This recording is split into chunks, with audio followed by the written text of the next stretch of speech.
All right, here we are in patch 12.17.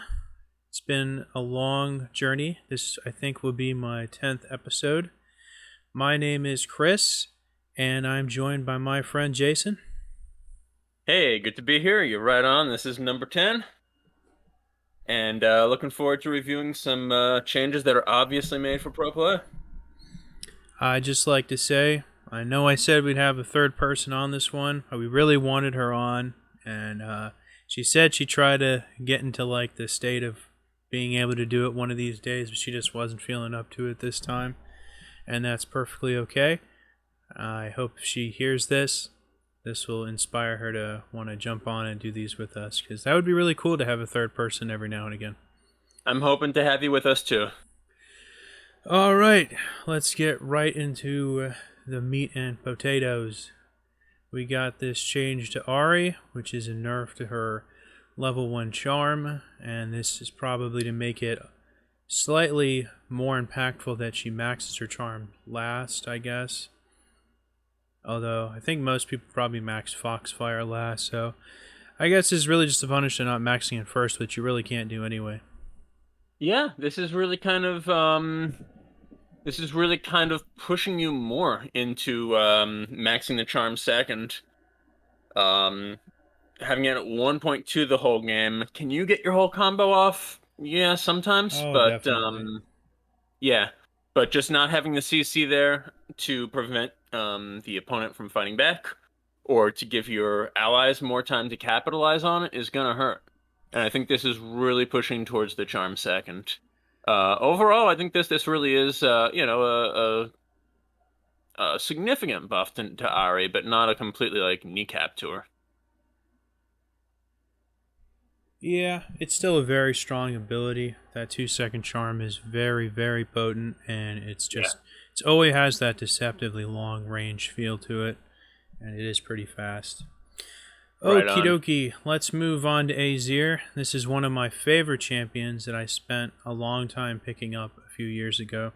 And it always breaks my heart to see this champion get nerfed because I feel like he's such a finely like tuned scalpel of a champion. And if you screw with like his Q, W, or his E, they're so like intertwined with how he operates. Nerfing like one just kind of nerfs all of them. And his early game is like so precarious and slow to scale. I Yeah, you really really just I really just don't think any nerfs are warranted. He is a monster in the late game, but even champs like Anivia, Cassidon, Karthus, even stuff like that, they just scale faster than him. I honestly think he's like the slowest scaling late game monster in the game, probably. What do you yeah, think? I can agree with all of that. It's worth noting that aside from a 5% hit on AP to the Uriah soldiers, That's a big um, deal. it is, but I think the major part of these nerfs is the cooldown timers being increased. And the fact that they're doing that means he can still be effective in Windows. It's just that he can't just constantly poke and harass and kind of chain together moves against his opponent. And Mm-hmm. the reason you would see things like this is almost certainly that he was just becoming too effective in pro play.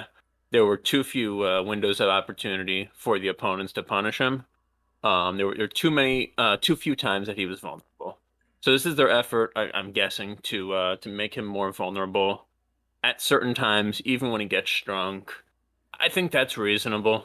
You know, And I think that if we had seen kind of damage nerfs on multiple skills, or even like one skill, like you were saying, kind of nerfing his whole kit, that would have been worse than what we got here. make no mistake, this is a gigantic nerf.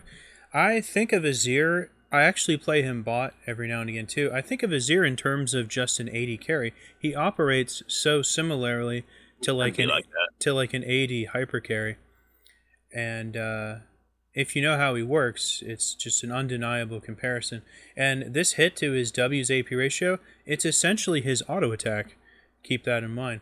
And I would be cool if they nerf the cooldown shifting sands at like level 1 to something absurd, like 35 even. If they didn't Just so you touch have Yeah, if they didn't touch the late game scaling on it, because you can't I think max. it was only 1 second.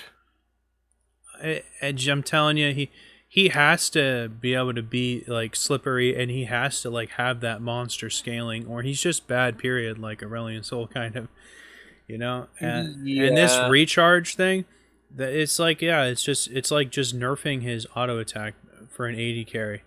Nerfing this recharge, that's like reducing an 80 carry's attack speed basically by like 20% or something. It's nerfing how frequently he can use these, right? That's what cooldown is. Right. So it's he's still as good in spikes, basically. Minus that small hit to the AP ratio, which, like you're saying, is not just 5%, because it's 5% with every time they attack. But He attacks so much, it affects yeah, him more than other people would. Like, this isn't yeah, like it's pretty good. Malzahar's Malefic Visions went from like 80% to 75. He uses this like a Yeah. shitload.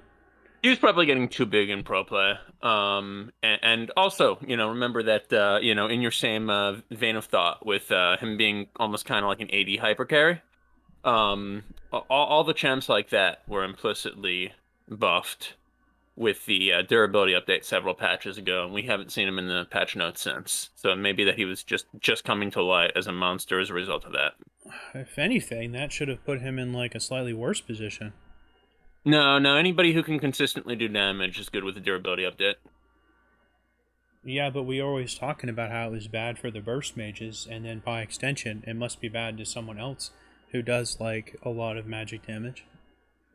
Well, it wasn't about the magic damage. It was about the burst mage needing to get over a certain threshold and not being able to continue or sustain that damage for several seconds. Azir never had a problem with that.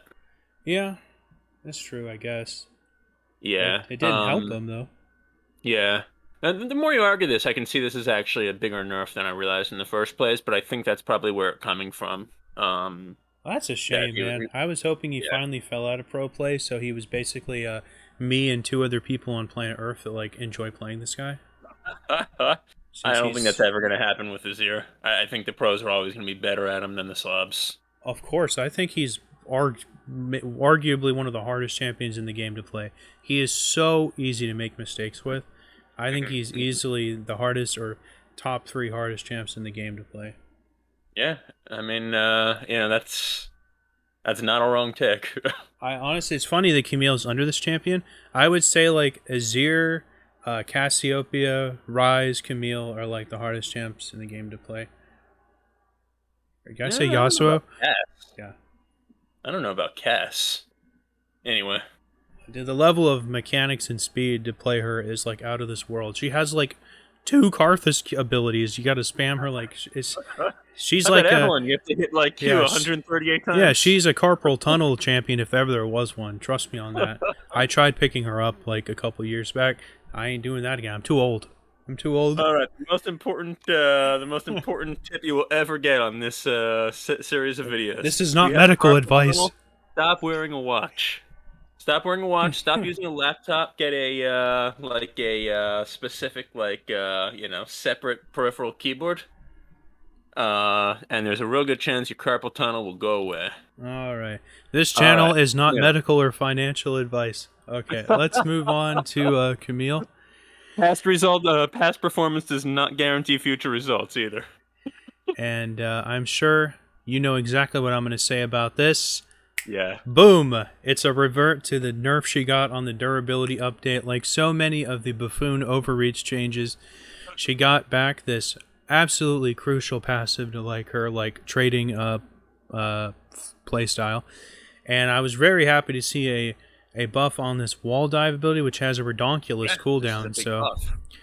yeah, it is a big buff, but it's also had an insane cooldown. So I'm really happy to see this. She has gotten many nerfs over the years. They were content to leave her alone for quite a long time. And with the huge nerf to Divine Sunderer, which was her absolute core of core items, the way it transmits As well as every other top laners. Well, for her specifically, it Yeah. turns all of the sheen damage into true damage. So her particularly was absolutely devastating. It's still really good, but Yeah. Yeah. Yeah, wall dive. So you have the level one increase to base damage, but you also have a huge increase in bonus AD scaling, meaning that this is going to be a better ability when you hit it all game long. This is probably going to help her get over a lot of the spikes and destroy people early. Be a little bit more useful in some of the late game duels in particular, maybe even some of the team fights. Camille was having kind of a hard time just being able to burst people down and run the map like she's kind of designed to do. She's not really a And burst man, I champion. think what? She's not really a burst champion. She's kind of one of these extended fight types Yeah, like Darius is, but yeah, I she's would just say not as beefy. I agree with you. My use of the word burst there was not appropriate, but I'm saying being able to kind of eventually get over the threshold before you can get back to your turret and kill you. Um, it is kind of what she was designed to do, to be able to close those gaps and kill you before you could get away. But she needs enough damage to do it, and this is going to give it to her.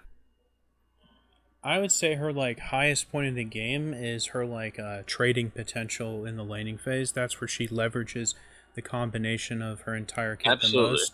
And Camille she's needs to also go a, on. she's also a mega annoying split pusher in the right hands. Fortunately, there's What? about as many Camille players as Azir players because she is very difficult to play. No, I know a bunch of people who play Camille much more so than Azir. But just could be random. I don't know. I tend to see a lot more of them in my games. Maybe slightly, but it's All very. right. I think it's very nowhere near as common as a lot of top players. Yeah, yeah, yeah. I'm not seeing it as much as I'm seeing like Renekton or something. All right, next up, we're going to move down to Ezreal. And this doesn't look like much, but this is actually a monster buff to him. Because I believe Yes. this ability was one of the ones that actually got nerfed when they made the transition from cooldown reduction to ability haste. And if that sounded like absolute nonsense to you, that's because it was. Now, this, in combination with his Q, reducing the cooldown of this by 1.5 seconds per Q, and how many times you can Q, and with all the extra access to ability haste that you can get now, like 40% was the cap before, you can easily get to 45, 50 on a lot of champs now, especially 80 carries with lethality and stuff. So this is a huge change. Yeah, there's a lot more items in the game too than in the past that are ADC items that offer, a good amount of ability haste. Or CDRs as it was in the old days. Between that and the fact that you have the Q, like you said, every time you hit it, reducing this by 1.5 seconds, and the fact that you're getting this entire like 2 second reduction at every level on Arcane Shift, even at max level. I mean, 14 seconds, you can hit a few Qs within that span. You have ability haste of I don't know, 40, 50% if you build them right. Um, Probably even a little bit more than that if you really want to focus the ability haste, right? I You mean, can you're get it, talking, you can use, 55 is not unreasonable. yeah, you can use Arcane Shift if you're hitting your Qs consistently in the late game every 3 or 4 seconds, and that's crazy. And that's down from about every 5 to 5.5 seconds from last patch. So yeah, this is huge, and Yeah, it really rewards skillful Ezreal play, and I think that'll be fun to see. It might be a little bit of an overreach. They may have to actually take part of this away at some point. I don't think it's an overreach because make no mistake, Oh, Ezreal is not a hyper carry, so he does mhm. kind of need this extra like kiting potential in the late game. And with Agreed. this change, I think more people are going to be picking up that Seralda's Grudge thing because of the on hit effect slow, and that's Right. just going to help you do that old blue Ezreal shenanigans like in the old days more now. Yeah. I guess we'll see. I really enjoy watching skillful Ezreal players, use that shift around multiple times in late game team fights. Yeah, It's always fun to watch. he's a favorite of mine too. I don't play him as much as I used to. All right. Okay, next up we got my boy Graves, and a few things to look at here. This end of the line has been messed with like a million times, so I'm not really going to talk about this much. The cooldown's been messed with, and the damage has been messed with a billion times.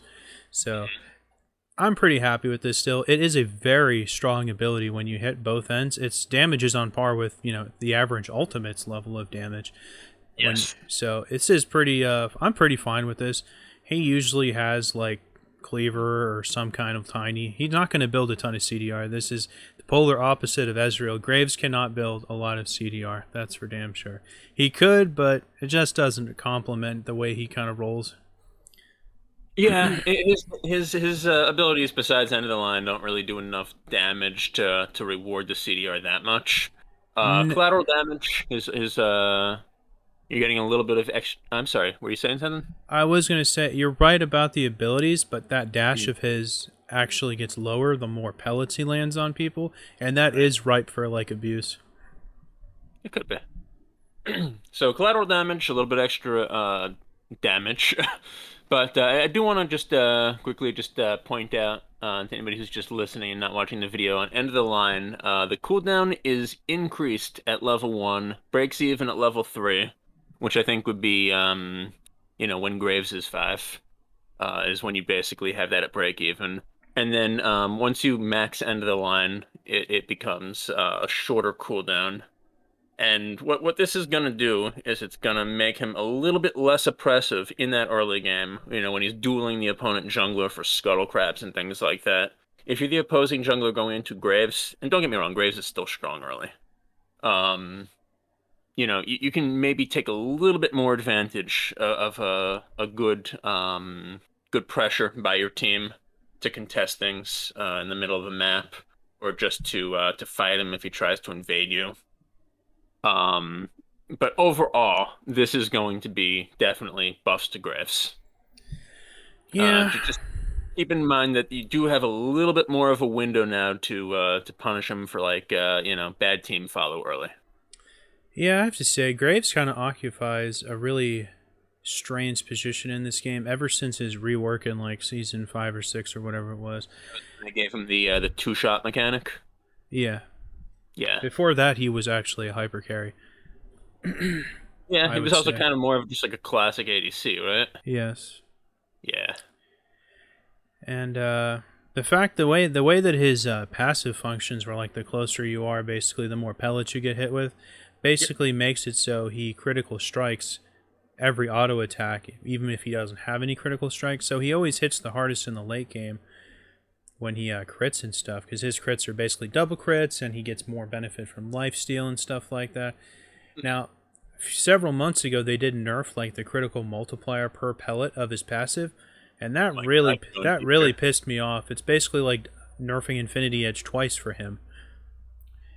So that really sucked. I personally have never jungled him. I like playing him bot.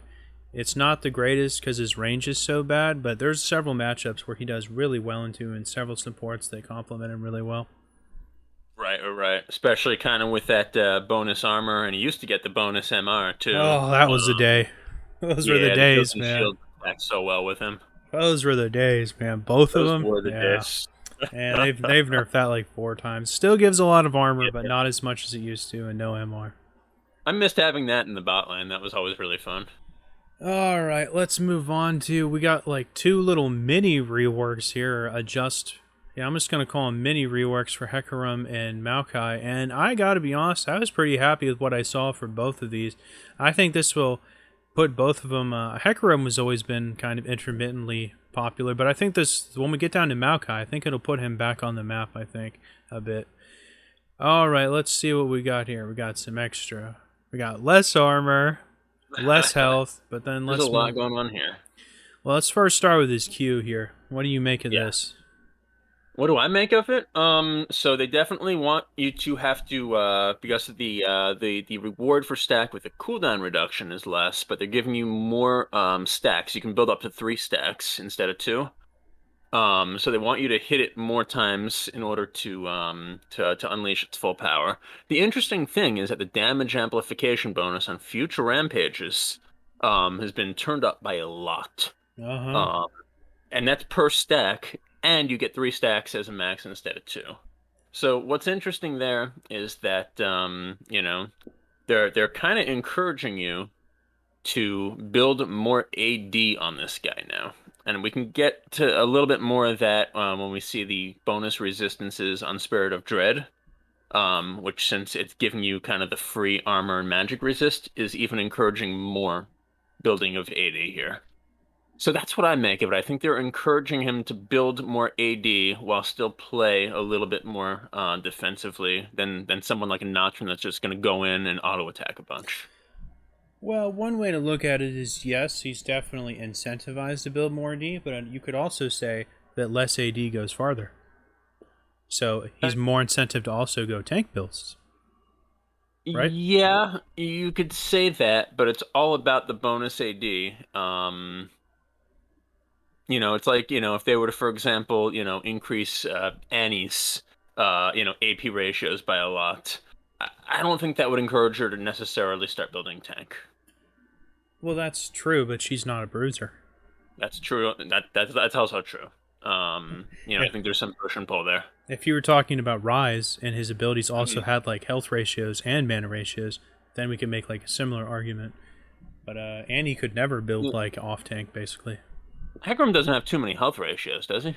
No, I'm just giving an example. He doesn't have any. He doesn't have any. Yeah. Right. If he did have health ratios, that would definitely be one of those places you could say the AD goes further, so build tank. Okay. Yeah. Let's move on to Spirit of Dread. And I really like this change. I would have even been for giving the actual armor and MR he got another ratio on top of the flat amount. Well, the thing you got to understand about me is I always got like one eye on the late game, so I'm always looking for like champs that scale and stuff. When I saw these changes, first thing I think about was top Hecarim, Yeah. And this ability has been buffed a lot over the last few months. Spirit of Dread, for years and years, this was such a garbage ability because it was capped out in a lot of aspects, but they really turned it into like kind of his own little Omnivamp thing. It's really good now, really strong. I think they'll nerf the healing on this at some point now that it also gives resistances. Yeah, that's possible, and it's still like you have to pick and choose where you want to use it. I think it's a cool ability as well. Oh, it's super good. So 15 to 35 bonus armor and magic resist while it's active, depending on its level. That's very significant. If you got conditioning, that's like 2 or 3 more. Right. Yeah. Oh, wait a minute. Conditioning is... Oh, yeah. It's your bonuses become bigger bonuses. That's right. It just increases your total by like 9% or 4% or whatever the hell it is. Yeah, this is pretty great. I don't mind the cooldown going up because this is a very powerful ability right now. Mm-hmm. All right, let's go down to his little signature speed ups, and I'm actually really happy. This is actually one of his. I think this is his most problematic ability, because this is the ability that inclines people to build him like he's some kind of assassin and stuff. And you definitely want to reduce the damage on this, but increase the utility. They kind of got rid of both of those, but he did get a slightly lower cooldown. Yeah. Well, I would have been happier if they reduced the damage on this even more, but kind of kept the knockback the same, or have that scale too a little stronger. I feel like this is the ability I feel like makes him some of his build paths a little unhealthy, because it's kind of an uninteractable ability. Even if you like flash it, it'll still connect with you, like Pantheon Stun, stuff like that. Right, and for that reason, I think that it's good that they reduced the knockback. It's such a disruptive ability, especially for something that's not on an ult, like something like Set's Showstopper or something like that. I don't think you can compare it to that. That thing goes like 4 times. I'm not trying to say that they're equivalent. I'm saying that for it to be as disruptive as it is, and to be on a 16-second cooldown. I think was a little bit too much, so I'm happy that they got rid of some of the knockback distance. That's all. Yeah, and then for his ultimate, this I actually found disappointing, because this is a return, I believe, to kind of the numbers he had for many years. It wasn't too terribly long ago that they gave him that extra half second, and I felt like this made him like he's not really the greatest in team fights, and I felt like this kind of put him on the map a bit more as like an initiator and like decent in team fights and disruptive and stuff like that. I'm really disappointed that they pulled back on this that much because it doesn't do a lot of damage, but the max fear thing was really nice. No, I actually like this. I think that 2 seconds of fear is stupid. Fear is basically a stun in League of Legends for all intents and purposes. It's stupid. And I'm glad that they reduced it to 1.5 seconds at max rank. Do you feel Sorry, not this? at max rank. At max distance traveled.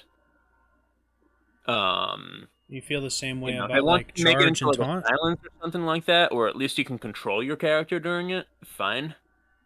Um, I'd rather them reduce it, and I think 0.75 to 1.5 is actually a pretty good level.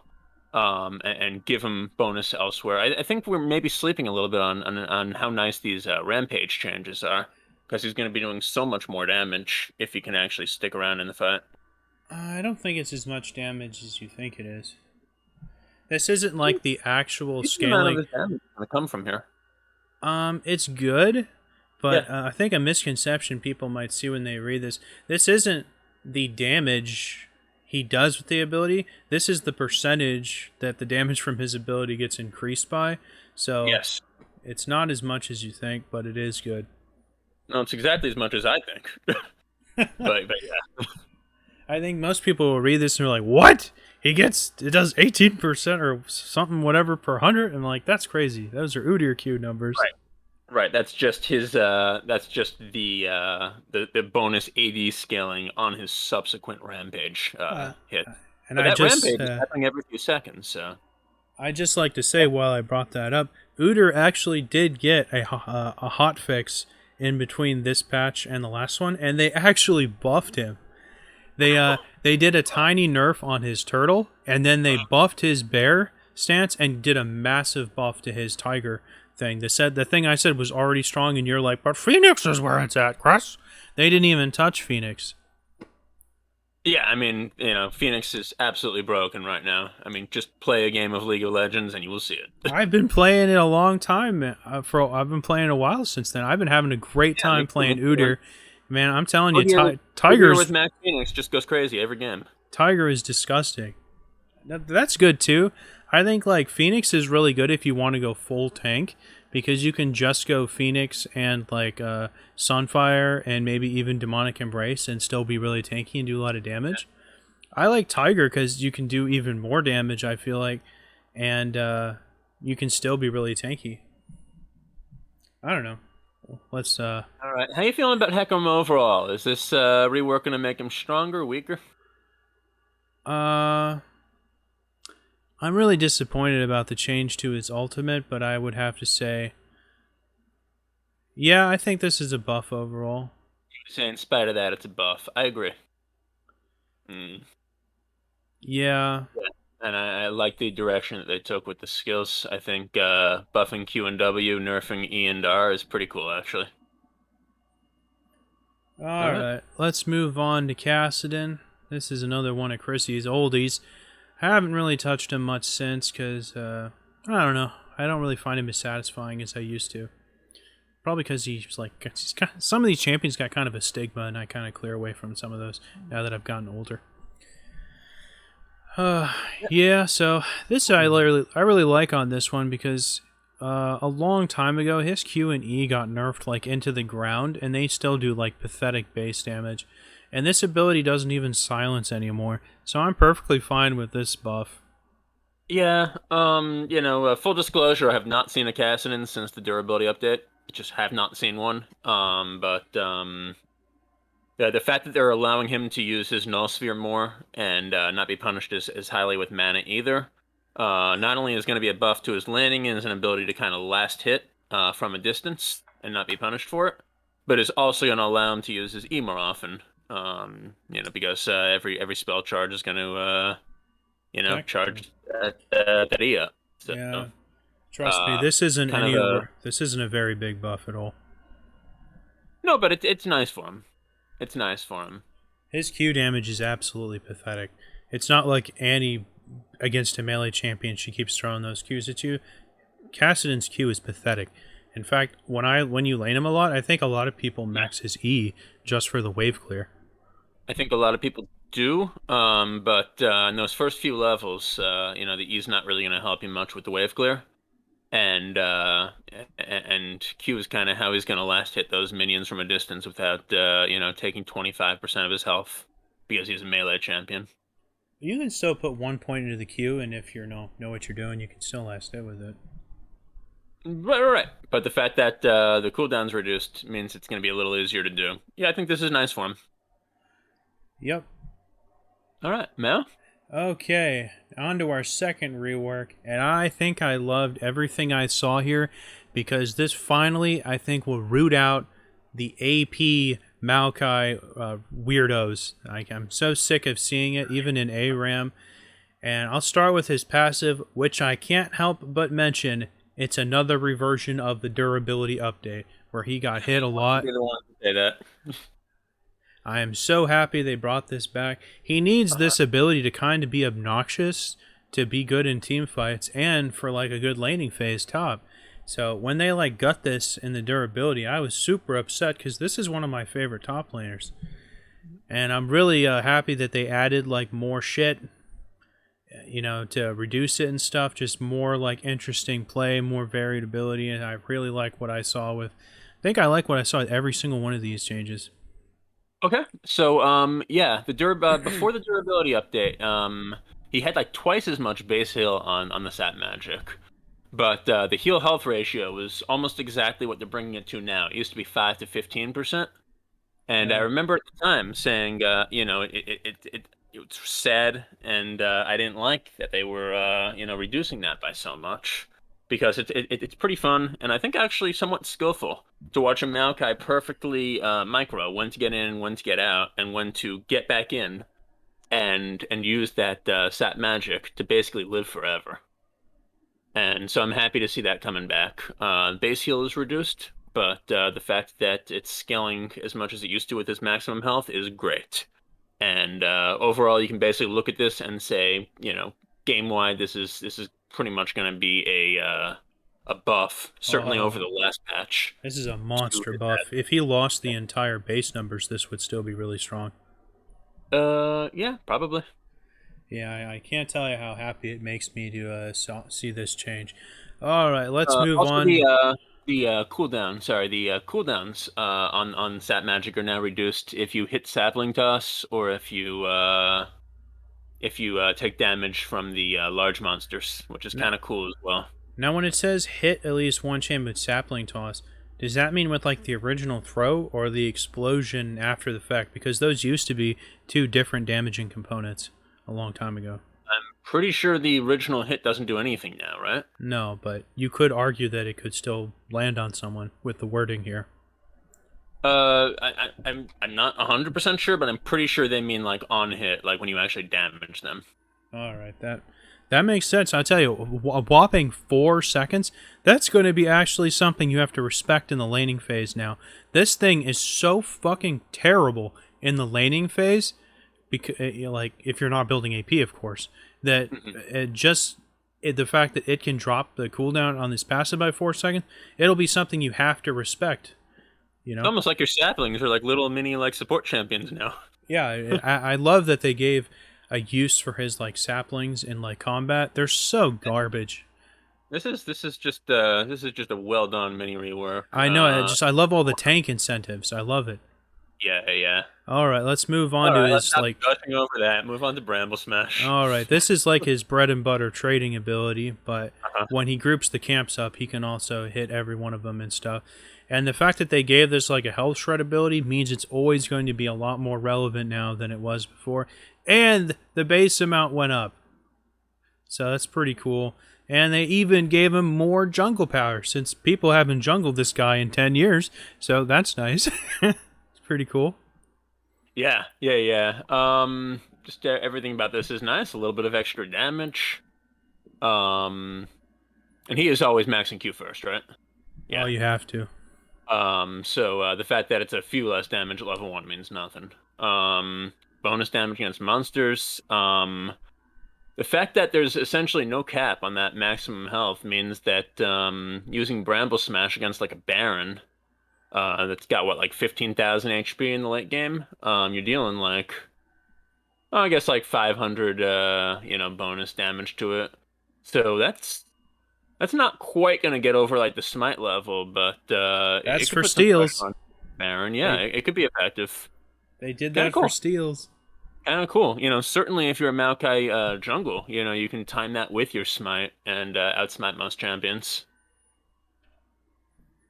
Yeah, this is really gonna help him clear camps fast with this bonus magic damage. He's gonna like destroy the Raptor camp with this. Yeah. Anything else on Bramble?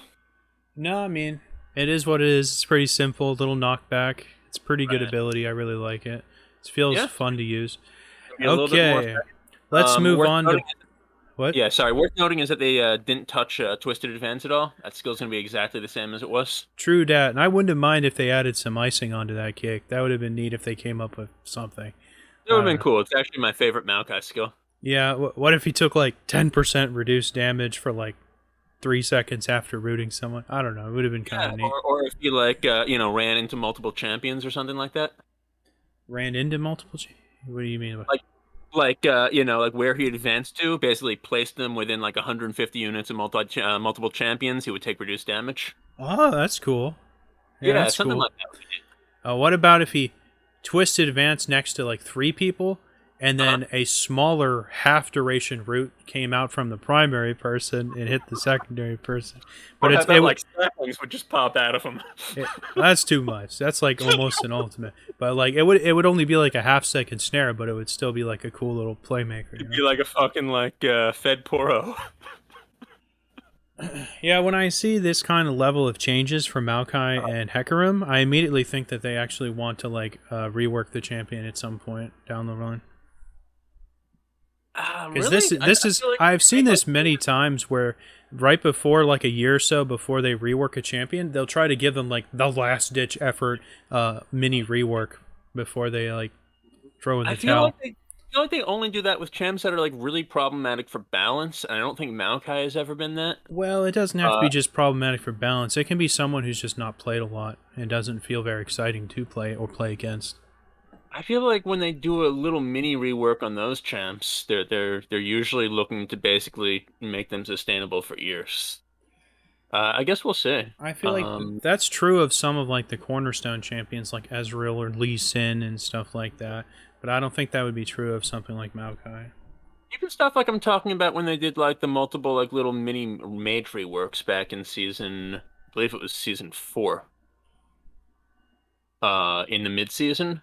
And the idea with kind of all of those, right, was they're a little bit boring. They don't really have their total identity. You would think like these are champions who want to give a big rework to.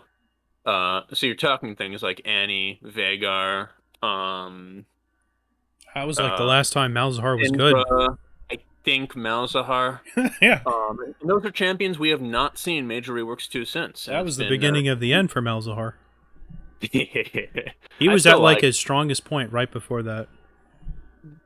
Man, all the assholes who still play Malzahar still do just fine with him. He's terrible, man. He is utterly terrible. Anyway, I feel like when they do like these little mini reworks to champions that are like played and fine balance wise, just a little bit boring.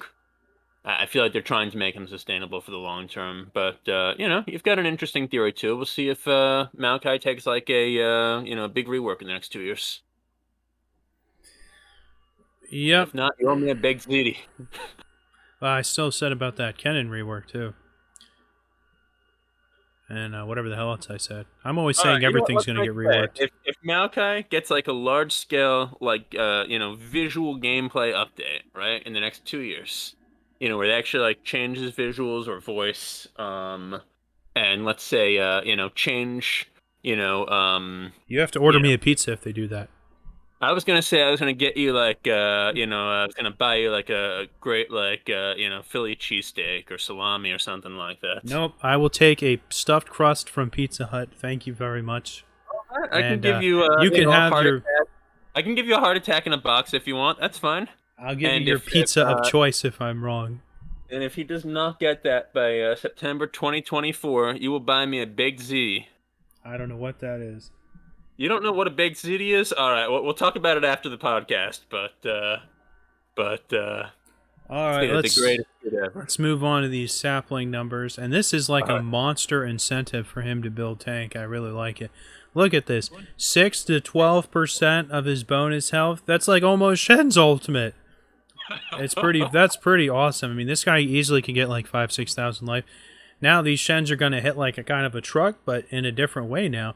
And he lost the health shred, but he still is going to have a high EP ratio on this. Hopefully it'll discourage people from building him AP now that it doesn't have a giant health shred.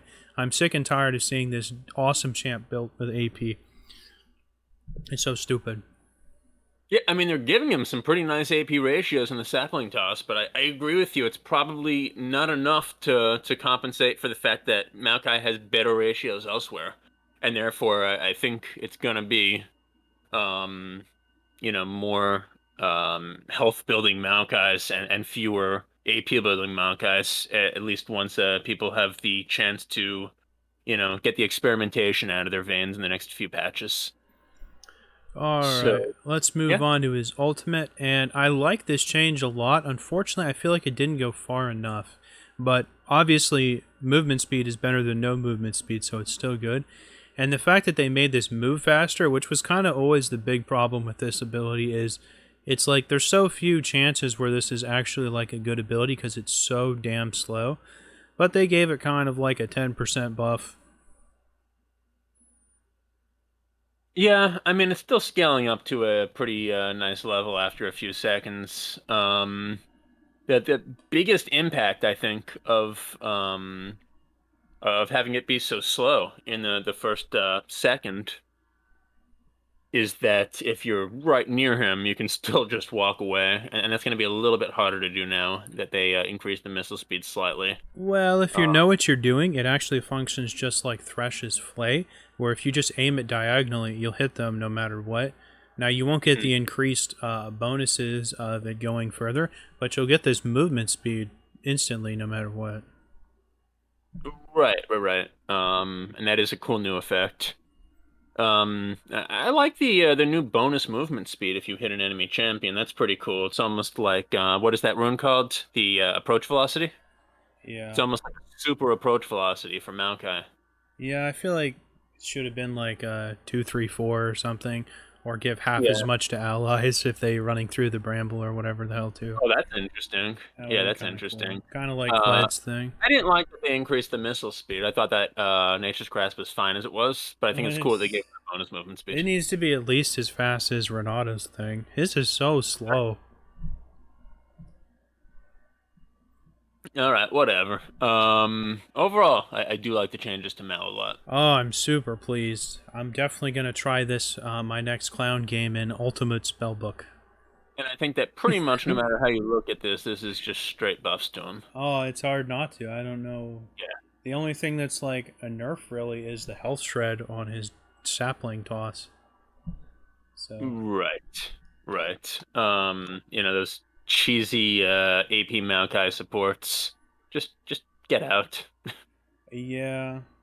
Plus, with the health shred he gained on his Q, he'll be able to do a few Qs in the time it would take to do 2 saplings, whatever. So, whatever. He's going to be definitely better top lane. I think he'll still be fine support if you build him tanky. I know. I think he always could have been a support. And he continues to be. Yeah, I feel like Twisted Advance is a little too short for him to do really well on support. He'll never be like Nautilus off meta support kind of quality. Right, but with certain champs in certain comps, he could still be really good, or just if you're a really good Maokai. You get stuck support, you don't play a lot of the traditional like tanky supports or or I should say engage supports. Or enchanters or anything like that. Just bring out your Mao if you're good at them. Speaking of Nautilus, he could really use some handouts to help him get by in jungle or top lane. He's really only support now. Yeah, and he's not even that good of a support. I think he's okay. Yeah. All right. Alright, next up is Misfortune. And I like what I saw, and I don't like what I saw. Because when you give more incentives for people to build AP, stupid things tend to ensue. For evidence, just look at Shyvana. And Yeah, me no I mean, like. this certainly isn't as bad as Shyvana, where you can just hit someone from 1300 range, with a wide missile and 90% them. Make It Rain's pretty long range. Yeah, it is long range, but it's doing its damage over a much longer duration. You can usually get out of some of it. Yeah, the Q buff's actually kind of a big deal. This little ability can do a shitload of damage, so even 20 extra, it's basically like giving her like half an item worth of stats, because this basically supplements her auto attacks. It supplements all her auto attacks, or it's just the one, right? It's a really low cooldown, and one thing people don't realize is double up benefits from the damage of her passive love tap, so adding another 20 to this is actually pretty strong. Okay, yeah, it's a bunch of damage. I was actually thinking it was not that big at first, but you're right. Well, just look at the fact that the numbers are only 20 to 100 before, and I'm like, if they're that low now and she's that strong, then it must be a pretty potent ability, you know? Right. Plus, everyone knows this ability can critically strike if the first attack crit, or if you killed something with the first attack, the second one will always crit. That's why it's doing so much damage on the bounce. Yeah. Disgusting ability. This champion's kit is so potent.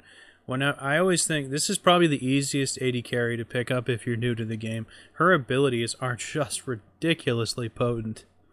Totally agree with you, and it's also the probably the easiest ADC for someone who's like a classic mage player to kind of start working on their ADC game with.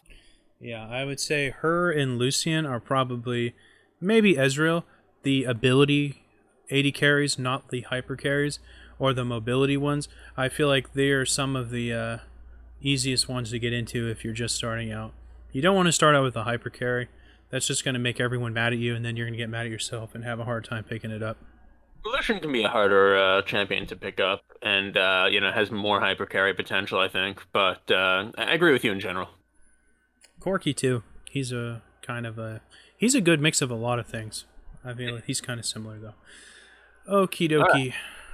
Strut, they're reducing the mana cost, which I think is actually bigger than it looks like, because MS, one of those champions that, because of Make It Rain, is running out of mana a lot, even at ADC. That's assuming you're one of those misfortunes that's like those goofballs that's like going 80 carries but's running like Comet and like Emax and that dumb shit. If you're one of those goofballs, yeah, you're gonna run out of mana. If you're a normal person who normal people would max Make It Rain last, because you want the extra steroids and shit from her W and her Q. I don't know about that. There is no incentive for like someone building AD to want to Make It Rain first. I don't know about that. You're thinking Max Strut over Make It Rain? I'm not saying Max Strut first, but I'm saying Max Make It Rain last. Yeah, I don't see that ever being a good idea. I think look at all that attack speed. That's gigantic. It's nice, but again, Misfortune is doing a lot of her damage with her abilities, particularly her ult and the bonus attack speed. I don't think affects her ult, right? It's a certain number of waves that's fixed. Yeah, it's based on her critical strike and her total attack damage. Right. Specifically not based on attack speed. No. Doesn't interact with it at all. Right. So I don't think you ever want to max Strut anything but last. That's like, I have to disagree. If you're like brainy about her passive, you can use Strut to like really high potential. I mean, maybe with this new patch, right, where the slow doesn't scale and Make It Rain anymore, and you really want to be like a true AD carry. But if you're doing that, again, why are you really taking Misfortune? She's still really potent with like no lethality armor pen items. I don't think you realize she can work as a real ADC. I'm not saying she can't, but there's a lot of other champions that can work as an ADC. Um, yeah, I don't see any reason to take Strut anything but last, personally. Well, we'll agree to disagree. You I must think we're be gonna one of have those to Comet boys. I'll pretend I didn't hear that. do that. I'm talking about AD uh, carry misfortune. If you're one of those weirdos who wants to play her support, then yeah, I guess the Comet shenanigans still make sense. well, certainly, if you're playing her support, you go AP and yeah, and you go Comet. Alright, I briefly like to mention this Nami change because this is something I personally was abusing with my friend Matt, and we had a full year of silliness with this. This was pretty fun. He would play Lucian, and I would play Nami, and we would both run Electrocute. And the silliness, like at the first few levels of the game, is just beyond reproach. Because you basically, the squirt gun on her E would like apply this with each tick, so you could always get Electrocute with just one application of this ability, and then he runs Electrocute too, and then the bonus magic damage he gets from his passive of being buffed by an ally that they added within the last year, it just made for the ultimate silliness. So you're saying in the past, if Nami put the her E on somebody, and they got 3 attacks off, Nami's Electrocute would go off without Nami doing anything more? Yeah, Oh, that's absolutely crazy. that I didn't was even know that was a thing. me and Matt have been doing that for a year. It's so funny. So good riddance to that. It's Glad it's cheesy as removed. hell. All right, we don't need that much Gouda in League. Get out of here. Goodbye. Nocturne. Okay, this is pretty good for Nocturne. This lets him just use his passive more because it also gets reduced when he attacks champions. And it's not really the greatest passive, but it's a big part of like kind of his survivability in extended fights. Yeah, So I'm pretty happy with this. It's not really powerful. His passive isn't super good. It doesn't heal for that much, but it's something, you know. yeah. A little bit more attack speed, a little bit more activation of Umber Blitz. Not much to say there. Do you remember when his ultimate used to only short sight you for like 2.5 seconds? Yeah, a couple years ago they buffed that. Yeah, Oh my God, the fact that it's is it 6 or is it actually higher now? I think it might be 6, 7, 8, something like that, and it I'm might gonna be look based right on it might be now. based on ranks too. It is 6 seconds, but it just is forever now. Man, that guy's annoying. So not looking forward to seeing more of him. Let me tell you one thing.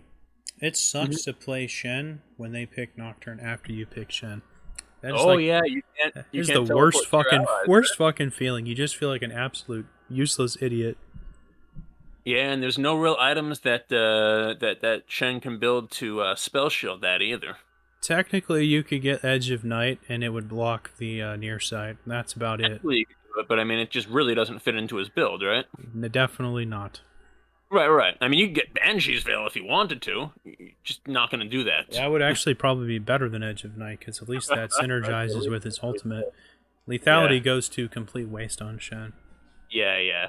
So that's got to feel really bad because there's nothing you can build to spell shield that. Yeah, I've had to do it like 10 or 15 times over the years. It is no fun. All right. Next up, let's go to Rel, and I think most people probably forget this champion is even in the game, including yours Yo, truly. yeah, mine too. Yeah, I mean, I would. What would really, I think, help this champion is if they put her. Just forget tinkering around with all of her regular abilities. Just buff the holy hell out of her passive, and I think she'd probably be so obnoxious to like deal with that she'd be good enough in the laning phase. Because she Uh, is pretty disruptive. I think that yeah. her like engage is kind of too slow. I think her attract and repel, her thing where she jumps in, does the thing, and then switches to where she's slow and has the shield again.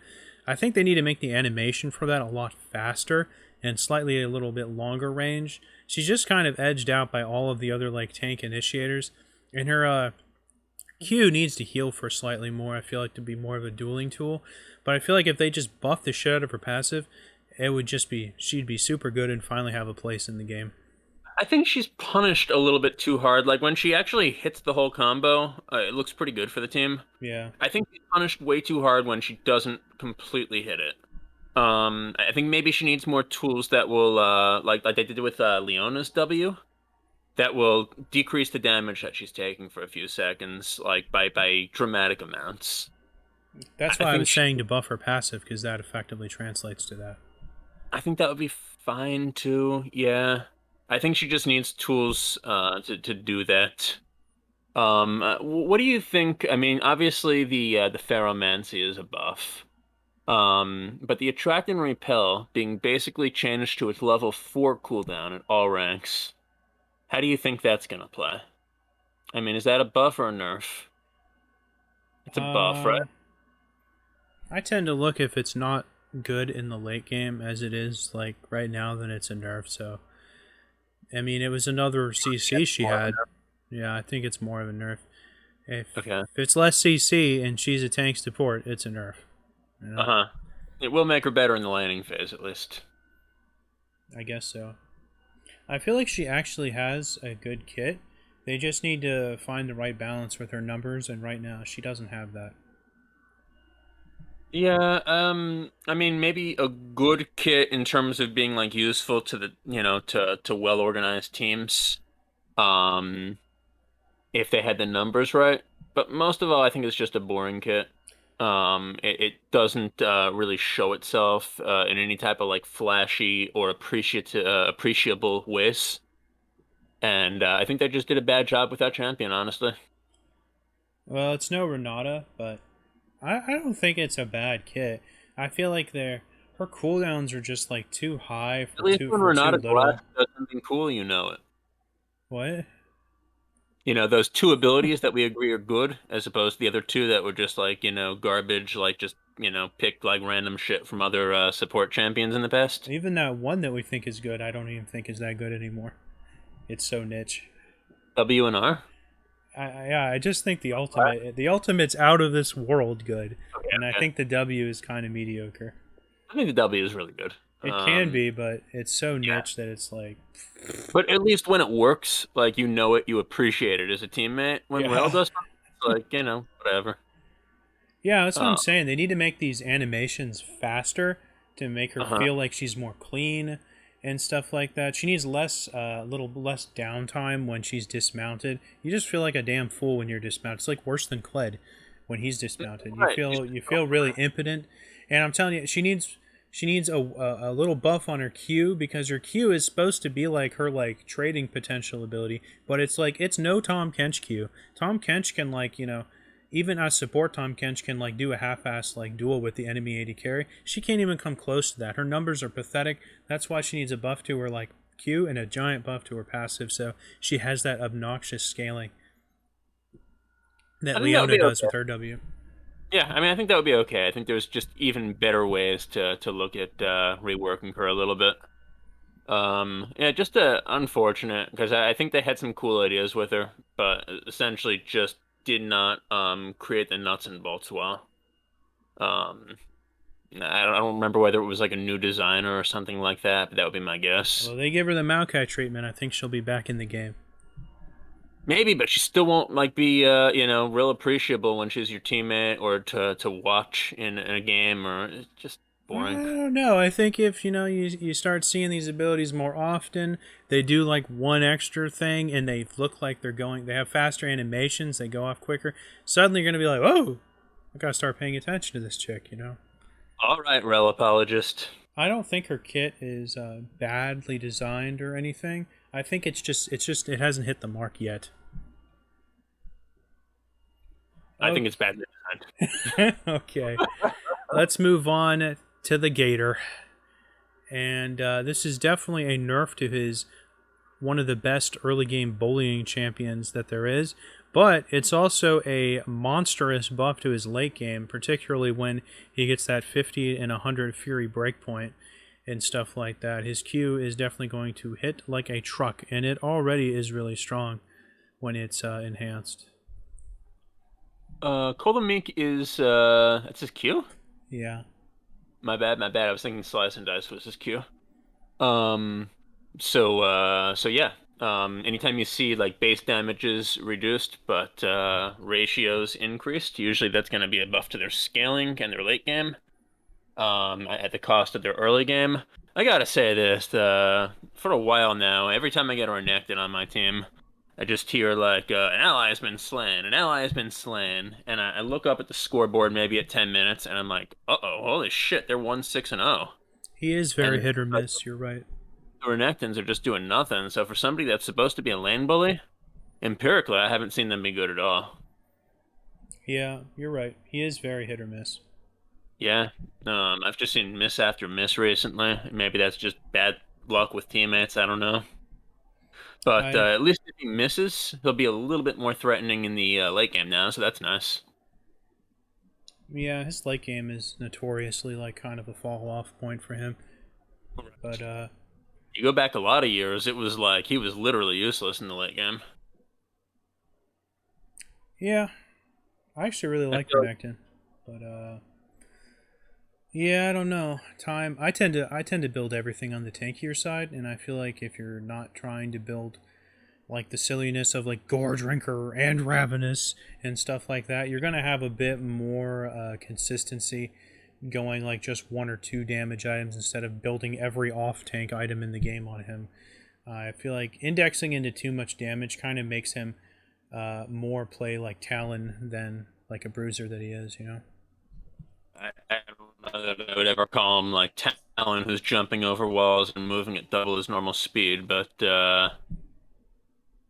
Well, he but jumps yeah, on it you and does does make lots of damage. him jump on you, do a lot of damage, and then he needs to run away because your team's gonna just burst him. Yeah, I think tanky Uro Renekton without going full tank is always a good idea. Okay, let's move on to Speaking of set. tankier, What? yeah, I said speaking of tankier. Yeah, this change just continues to blow my mind, and I really wish we could have got Matt in here for just 5 minutes. This is the champion he's been putting a shitload of time into for the last year and a half, 2 years or so. And this just, there must be someone on the right balance team that just loves playing set, so they just keep sneaking in these buffs. He was one of the only champions that escaped unscathed from the durability update, and that was even a buff to him because his damage is based on his max health. So that made his W hit harder. And now look at what we got here. Keep in mind, this ability when he was released was only 10% per bonus AD. Then it was 20. Now it's 25. This guy, 5%. he can already do 1,000 true damage AoE without building like a lot of tank items. This is literally gonna. This is just absurd. He was already like a pub stomper kind of before. This is just crazy. Yeah, I mean, he's a crime boss, right? My theory is he just, walked into into a little, pizzeria, spotted somebody from the balance team and said, "I'm going to make you an offer you can't refuse. I hope you didn't spend too You're much going to time keep on that. buffing me." What? Said I hope came you up with did. that. Yeah, I I said came up with I. that 3 seconds ago. He said, "You're going to keep buffing me. You're going to stay alive." Guy's like, "Okay, okay, here, have some free pizza." Yeah, this is just. Um, Yeah, Facebreaker, the slow from 50 to 70 looks really big. It's not as big as you would think because that's a very short slow, and that No, only it's happens still a big deal. when you fail to hit like the stun for whacking two Oakland Raiders together like Zach would do. This is Um, still a big deal. He's so easy to trade poorly against. He has a really effortlessly consistent trading potential in the laning phase, and this is just going to right. make him stick a little bit better. Yeah, I'm saying I don't even think that he had a problem sticking in the first place with Facebreaker. So I don't think that the change there is real big. Ideally, you're still hitting the stun. Um, yeah, but I think the Haymaker change is like really nice for him. Well, he can still pull you even if he doesn't stun you, so I think it's still really strong. Sure. Yeah, it's just these changes are just out of this world. Yeah, he was already a strong champion. There was no reason to do this. I don't know what they're trying to accomplish here. This yeah, I don't know what to make of this. When Matt hears about this, he's just gonna laugh because he was playing this when it was only 10. He's gone through the whole life cycle of this champion, so it's just he doesn't like. Yeah, this is just crazy. All right, stop talking about Matt. No one cares. Let's go. Okay, let's move on to Sivir next. Probably still some fallout from the Sivir Mini rework here. I really don't know how I feel about this. I really haven't seen Sivir do out of this world good in any game since her rework. She's just not that popular, so I don't really think her rework was received that well, to be honest. I've seen one or two where she was real powerful, but largely that was because I was starting too many fights and getting my AD fed and her fed. But um, but yeah, the fact that they're nerfing her again, and especially nerfing that Ricochet, which was her identity. Um, the fact that especially in the early levels, down 30 to 25% of her AD. I mean, they're taking off like 15-20% of the damage of it. Man, like the one thing that was her identity, if that was still too strong, they have to keep nerfing that. I don't know. I'm gonna repeat the same type of thing I said in her last nerfs, that they have really cut her into such a narrow niche Mm-hmm. that she's basically in a shoebox at this point. Like, I think they're gonna have to give her another rework at some point because the smaller of a niche She's in a that you shoebox with like 2 bowling shoes. yeah, right. This is getting to such a bad point. Is do you even Yeah. want to reset your auto attack just to use this anymore because it's such a cut? You still do because your auto attack's barely doing any damage. Like, this is the only way you're gonna do the damage. No, I'm saying is Um, if you just regular yeah, auto attack, you're doing 100% of your AD. If you auto which attack is to now a lot reset, lower than it used to be. yeah. If you reset with the W to do another auto attack, your next one's not even going to do anywhere near as much as the first. So it's like, oh, do I even want to do that? Yeah. I don't know. I felt like she was in an okay place coming out of the rework immediately. Probably. Um, but they felt like she was too strong, and if they have to keep nerfing her to get her to what would be like balanced by win rate or whatever, or balanced at the pro level or whatever they're doing this for, she's basically in such a narrow niche that for most intents and purposes, when you're trying to pick a team comp, when you're just playing around, as somebody who's not like some master Sivir player, she's just not going to perform for you. And Yeah, that's not a healthy type of champion to have around in League. she's That's like too. the Rise problem. I think they're going to have to give her a rework at some point. Yeah, she's Uh, like too team fight oriented now. I'm going to say if she takes another nerf, we have to call that mini rework a failure. Yeah. I tell you what's not a failure. That Udyr rework. So good. I've been having so much fun playing it. Top. Yeah, I mean, I he's a fun play champ to top. play, but man, the fact that they have not nerfed that Phoenix stance is insane. It's good. I don't think it's like Mordekaiser on rework good. It's definitely good, but yeah, it is really good. I'm always the Tiger Boy. Man, All I right, let's go to a dumpstered good this. game. I dumpstered this Darius the other day with top Udyr. It was awesome. That being said, I did have Nars ultimate at the same time. You're playing that ultimate spellbook mode. He had Rels. You had Okay. rolls. Oh no. All right. Next up, we got Silas, and this champion is also in kind of a niche, nowhere near the shoebox that we just referenced. But this is a champion who gets his numbers messed with quite frequently. They don't really know where if this guy's too strong or too weak. At the moment, I would have to say he's too weak just because he was super reliant on Kingmaker's heal. And ever since that got nerfed into the ground, I feel like he just doesn't have the extended fights potential he did in the past. And this is definitely not going to help him. I disagree. I thought he was a little bit on the strong side, actually. For the fact that he could just keep chasing people down with the chains and basically get his damage out over a long period of time. And he was pretty hard to punish in the early game in the last several patches. He used to be a little easier to punish early on. So I like seeing this little nerf to his durability and the cooldown on Chain Lash. This is his Q, if you weren't aware. This isn't his grab, his dash and grab I thing. know, but it's basically the wave clear, right? And it's the frequency which we can get his damage out. Actually, I think a lot of people would max his W or his E first in the laning phase. His Q isn't really too rewarding for maxing at first, even if it is his wave clear tool.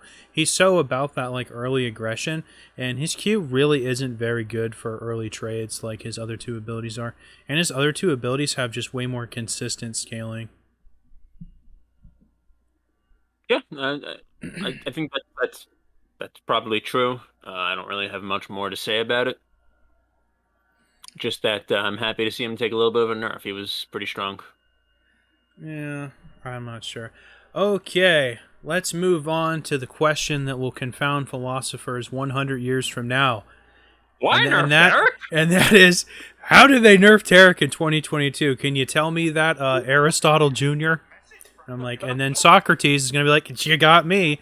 Okay, so yes, they nerfed Tarek somehow, some way. They rationalized it. I don't know. It must have been a long night, many drinks. But this is just unforgivable. I don't know. Maybe they hit like aimed a Nerf gun at Set and just like the sight was off and they accidentally hit Tarek. And then they somehow buffed him with that broken sight. Yeah, somehow. I guess the buff gun was had its aim pretty screwed up too. But Yeah. The yeah, only I will. rationalization I can think for this is if they somehow thought that Tarek had like too much attack speed with like runes and items in combination with like his passive, and they thought he was stunning too many times. But even if that was true, that's like not a bad thing for how weak Tarek is. So this is just Yeah, feels so stupid to me. I think of Tarek as an extremely weak champion that only has Nicias as well. I think this is probably aimed at pro play, if I had to guess. Tarek definitely has a lot of good combos when you have a super organized, super skillful team. To be apologists to them about this unconscionable nerf. It is only a partial revert of the last set of buffs, where Dazzle got a 2-second buff in its cooldown. They're taking half of that back, and they gave him better healing. So that's kind of commensurate to just giving him a slight tap to his magic resistance. That just makes it hurt more. No, this is only a small percentage being taken back from their last set of I buffs. know, but he had a glimpse into the good life, and then it gone in a Yeah. blink of an eye. I felt like he still needed more buffs to be relevant at most levels. I agree with Yeah. you. Is I'm just Tarek or trying. Rel worse to you? Ooh, good question. I would say Tarek is worse. Yeah, I think so. Yeah. So I agree with you. I'm just trying to take the devil's advocate point of view and say, hey, at least they gave him a good buff recently. They're only taking part of that away. Alright, let's move on to Trundle. This is one of my most played champions over the last few years, and this kind of sent me into a rage because he's kind of so predicated on the uptime of this ability. And there was probably some loser who built like a ton of ability haste on this champion for some weird reason and like found a way to keep this up 24/7, even though he doesn't really have the mana for that. This is just such a huge nerf. He really needs this to like fight, and this is a huge nerf to like the uptime of this ability. Trundle Very, has been one. Sorry, I thought you were done. very disappointing. Trundle has been one of the strongest champions in the last several patches. He's so good at dueling and team fighting, and really to increase the cooldown on Frozen Domain means he's not gonna be able to catch up multiple times in a fight. I'm fine with that. If he actually hits the pillar correctly, he can still catch up to you. Like, I don't have a problem with this at all. I think it was a great change. No, He's it's still not a gonna good be good. change He's still gonna be good. You're right. It's not a good change. It's a great one. because his passive also took a big hit in that durability update, and that was really bad for him too, I think. He's just so strong right now in terms of his actual fight potential. He does the damage. He tanks quite a lot. And that pillar is still very disruptive if he uses it correctly. Maybe you're not using the pillar well enough when you use him top lane. Oh no, I'm a great pillar. Pillager? Yes, I'm good with the knockup. All right, then you shouldn't be hurt too much by this Frozen Domain change. 3 seconds, man. Come on, that's a big deal, dude. It's not a small deal, He but doesn't yeah, really build ability haste. It's a big deal. have you used him a bunch recently? He seems really good. He's a good blind pick. I'll say that. One of my favorite top lane. Yeah, Even when you're behind, he's good, I think. I think this is going to put him probably back into line with, average balance, and that's always what you're aiming for when you do a balance update to a champ. Okay, let's move on to this next champion, Twisted Fate. And Your I'm favorite? very happy that he got a buff here with his Q here. This is something he desperately needs because if he doesn't have strong wave clear, you ain't playing Twisted Fate really well. And they nerfed his wild card in the past because at one point there was like a 10-minute period where it could like one-hit caster minions.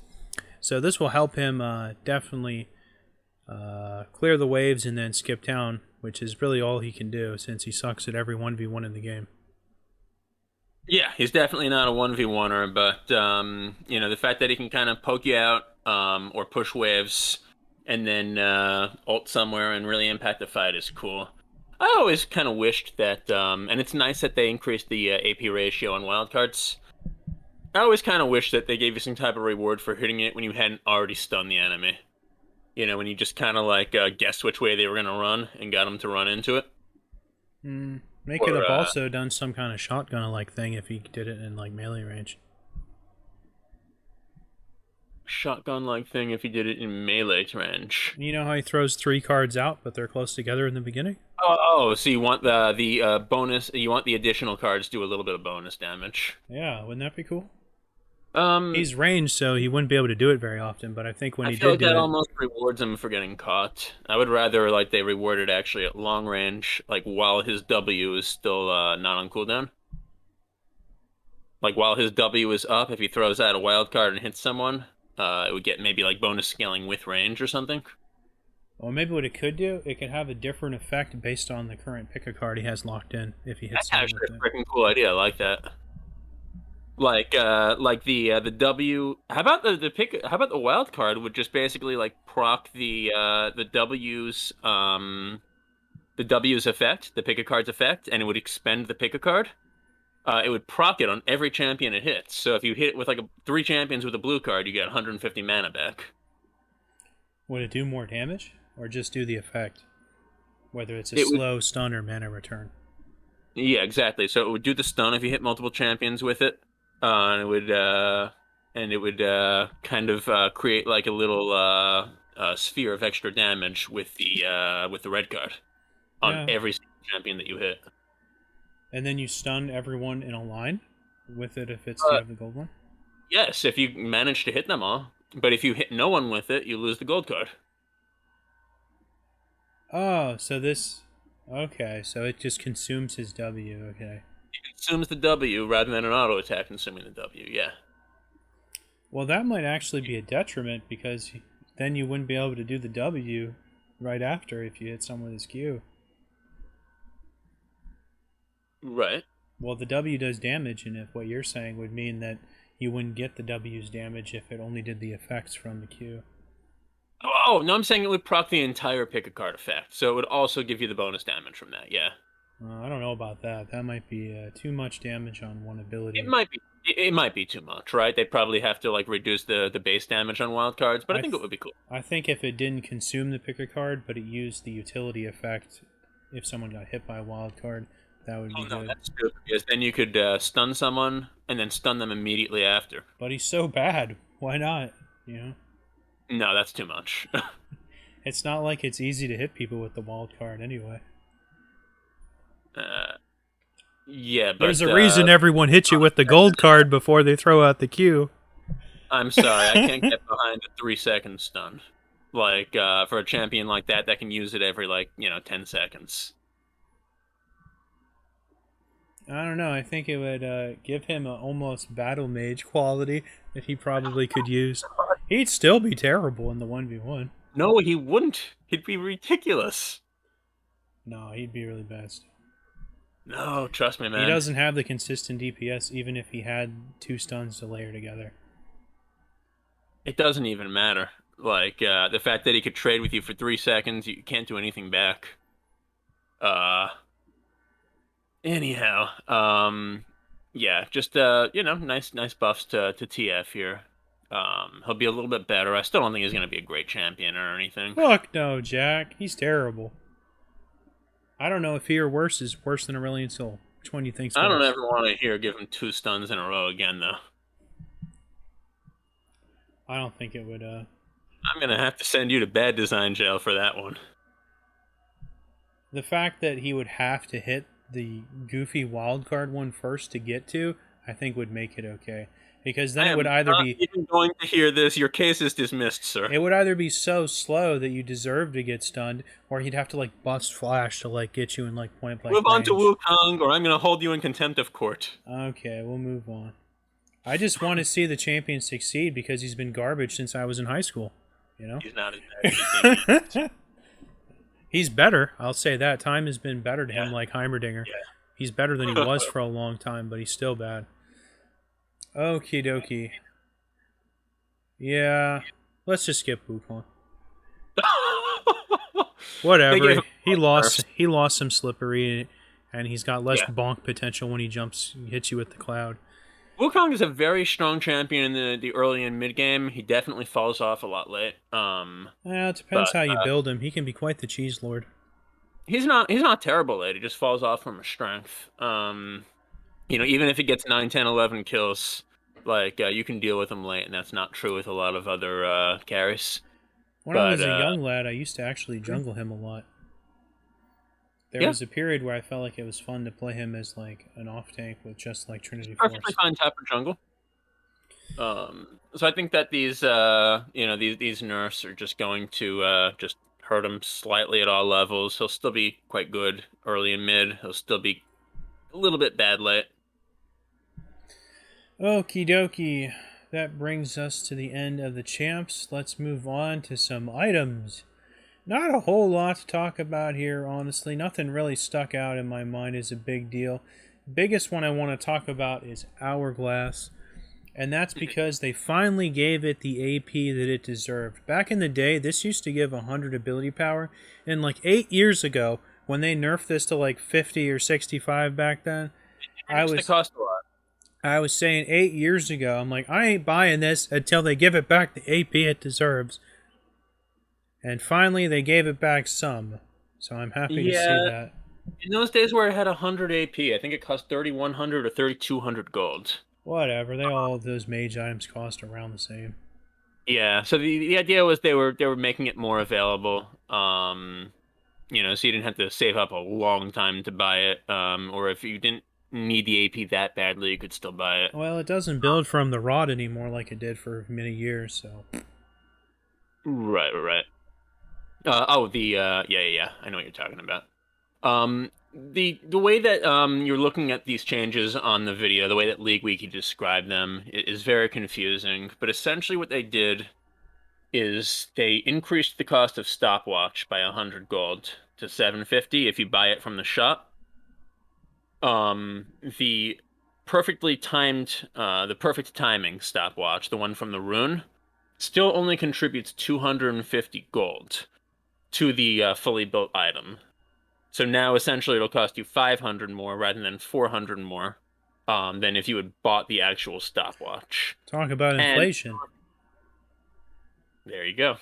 And some of the some of the upgrades, which were just, I guess, coming into effect a little bit too early. They made them cost a little bit more, but also have a little bit more effect. So you already got to Zanya's Hourglass. It is nice to see it give a little bit more ability power. And I think, and the fact that it also gives a little bit more ability haste will be really nice for some of the combined like damage and utility supports. I'm thinking like Lux, Morgana, that are often getting to the point where they have nothing left to buy in the late game, so they really probably don't mind having this high cost as much. I'm actually kind of a different take on it. The last year and a half has seen the addition of Shadow Flame and Horizon Focus, and I feel like those two items, how they increase your damage, has kind of edged out a lot of these other AP items. And I feel like so many mages are kind of encouraged to, get like the quartet of like Magic Pen extra damage items now instead of getting one of these defensive items. Like you want to get sorcerer shoes, you want to get your Ludens or your proto belt for the extra magic pen, and then you want to get your void staff, and then you want to get your shadow flame, and then you want to get the focus because most people have a way to amp the damage. So I feel like and you want to get death cap, of course, and so I feel like it's edged out a lot of these other AP items like banshees and hourglass. That's in what I've experienced the last 2 years. I think it definitely depends on the game situation as well as the champion you're playing. If you're playing Morgana, I don't think you ever want to go without Hourglass. Yeah, it's still good on its core, peeps. Or Twisted Fate or something like that. Meanwhile, if your opponents have like two or three like one note engage skills, stuff like Blitzcrank hooks, Banshee's Veil becomes a lot more valuable. But I agree with you in general that we've kind of been moving in the direction where the damage is edging out the defense by a little bit. Yeah, the addition of Shadow Flame, another flat magic pen item, really kind of muddied the build paths of a lot of We don't champions. need Shadow Flame anymore in the game. There was no reason to insert that. Yeah, we already have boundaries. Yeah, it did come out of nowhere. But that being said, there are a ton of lethality items, so whatever. Yeah. I don't know. I'd say Last thing Magic Pen's probably more potent, though. Last thing I'll say on these changes, Guardian Angel, which was really, more and more designed for ADCs, particularly once they put attack damage on it, and I think removed the magic resist at the same time.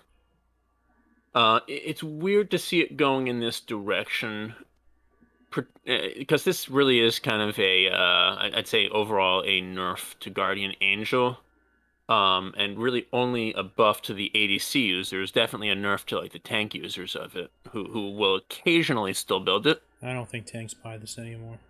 I occasionally see tanks buy this. I do.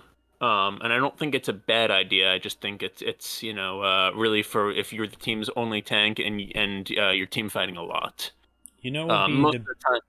I'm sorry to interrupt you.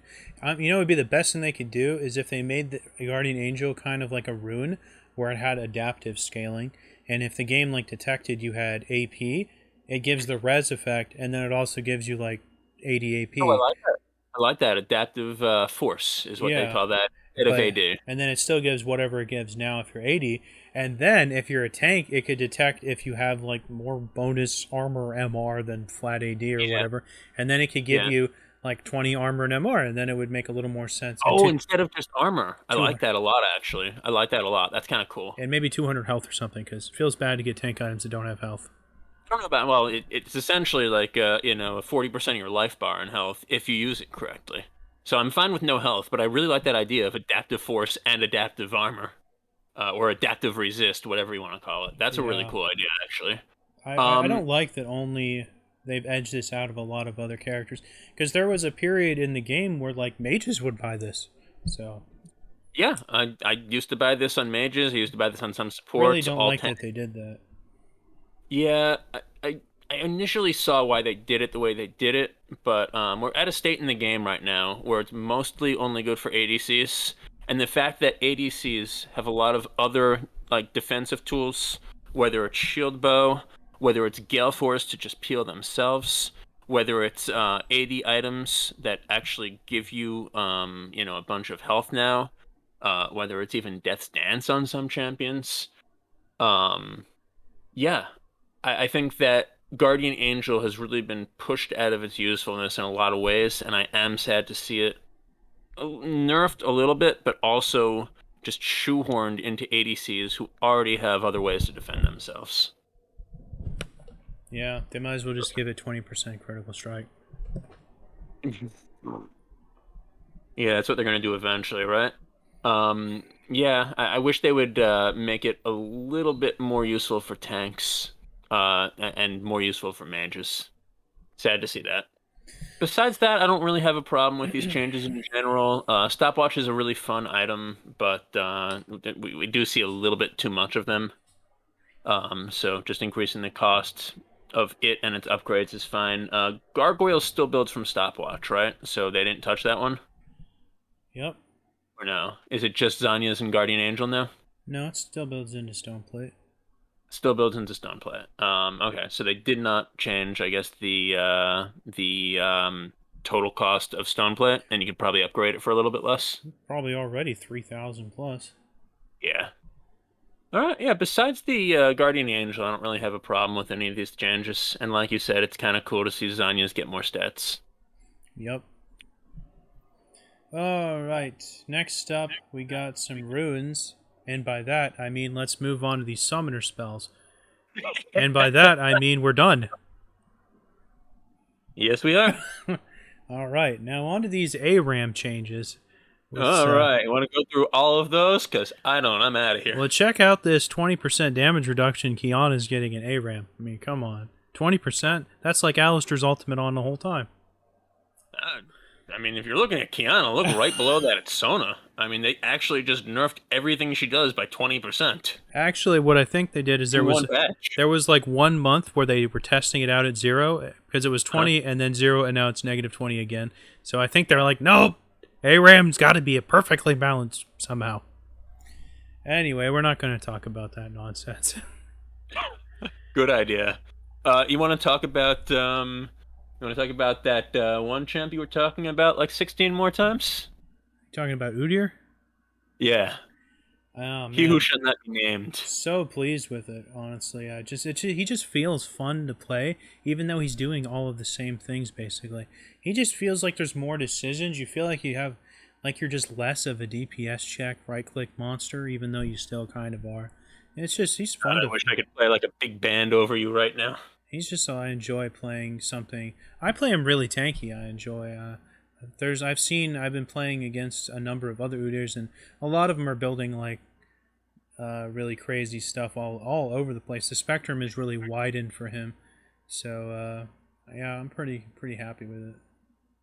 All right, man. I guess if they finally nerf that R, we can talk. But otherwise, I'll see you in 2 weeks, you degenerate. Yeah, that being said, I wouldn't be surprised if they pulled back on Tiger and Phoenix.